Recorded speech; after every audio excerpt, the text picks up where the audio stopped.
What do you say, Spence?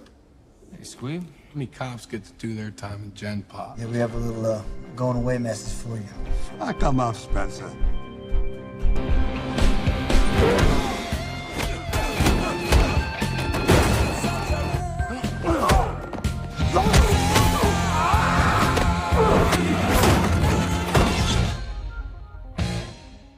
The film begins with Detective Spenser arriving at the residence of Captain John Boylan alongside his partner, Driscoll.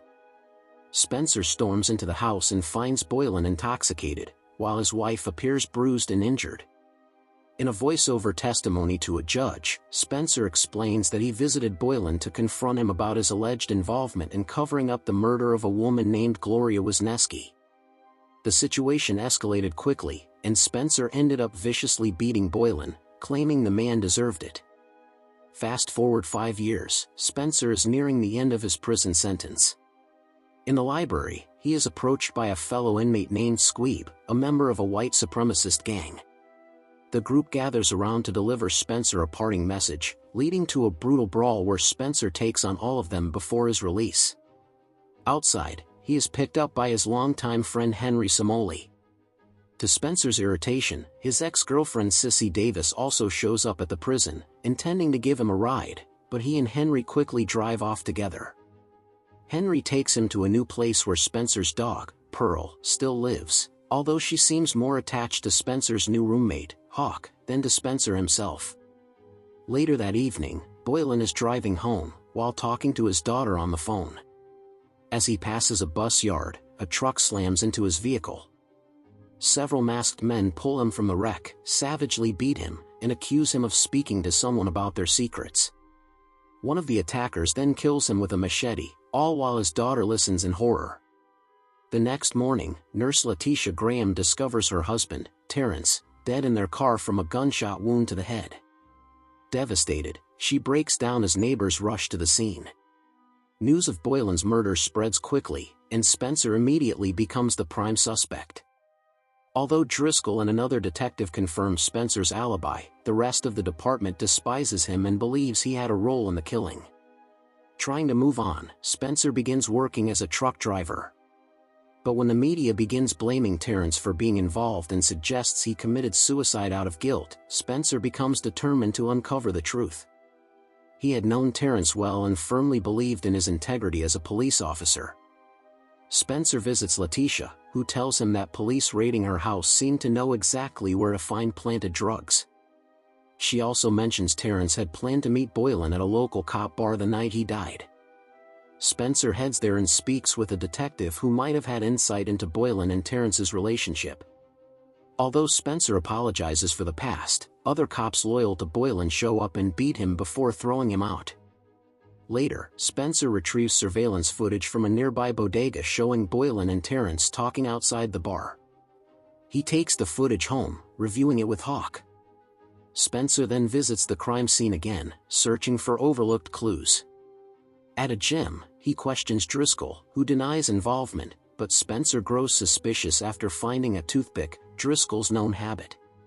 While having lunch with Hawk, Spenser is annoyed to see Sissy again. She follows him into the restroom, and they have a quick, heated encounter. They discuss a past pregnancy scare. She's relieved it never led to a child, despite Spenser having promised to be involved. Later, Spenser and Hawk spot a Corvette from the surveillance footage and chase it.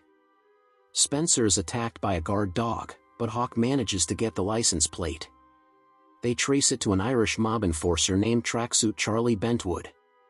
Spenser, Hawk, and Henry begin watching Bentwood closely, and Spenser recounts his personal connection to Gloria Wisniewski. He used to help her mother with snow shoveling and admired Gloria's fight against gentrification. After refusing to back down, Gloria found her cat nailed to her door. Later, Spenser discovered her body in a trunk and had to break the news to her mother. Surveillance had shown her being murdered, but Boylan suppressed the case, leading Spenser to attack him. Hawk eventually vandalizes Bentwood's car to provoke a reaction. Despite their surveillance, 2 FBI agents warn Spenser to back off. Unfazed, he visits Squeeb in the hospital, hoping for leads. At first, Squeeb refuses to talk, but after Spenser shows him video of Hawk dating his girlfriend, he relents and gives Spenser a clue, just one word: Wonderland. With help from reporter Wayne Cosgrove, Spenser learns Wonderland refers to a casino operation involving corrupt cops and the Trinitarios gang. Spenser scopes out the location but is told to leave by two Trinitarios members. Meanwhile, Boland receives a large police funeral, while Terrence's is small and somber. Driscoll later talks with his partner Macklin, worried about exposure. Meanwhile, Spenser is attacked with machetes by the Trinitarios at a restaurant, but he fends them off until Hawk arrives with a car to rescue him. Realizing he's now a target, Spenser takes Hawk and Pearl to lay low at Sissy's place. Spenser visits Letitia again after her house is vandalized, and she gives him a recorded conversation between Terrence and Boylan. The tape confirms Boylan's corruption and reveals Bentwood, Macklin, and Driscoll were all involved. Driscoll delivered the fatal blow to Boylan. Spenser takes the recording to the FBI, but they dismiss it as insufficient evidence. Frustrated, he tracks down Bentwood and beats a confession out of him, learning that a drug shipment is coming to Wonderland from New Hampshire. Spenser and Hawk intercept the truck, crash it, and kill two criminals inside while uncovering the stash. Soon after, Driscoll contacts Spenser, revealing he's kidnapped Henry and demanding a meeting at Wonderland. Spenser, Hawk, and Sissy prepare for the confrontation. Sissy helps free Henry, while Spenser and Hawk storm in with a truck, smashing through the criminals' vehicles and taking down their enemies. The final showdown comes down to Spenser and Driscoll. They fight brutally, and Driscoll nearly wins, but Spenser regains control and stops short of killing him to avoid another prison sentence. They leave the corrupt cops along with the evidence for the authorities to arrest. With Terrence posthumously cleared of all charges, he is honored with a proper funeral and a scholarship fund for his son.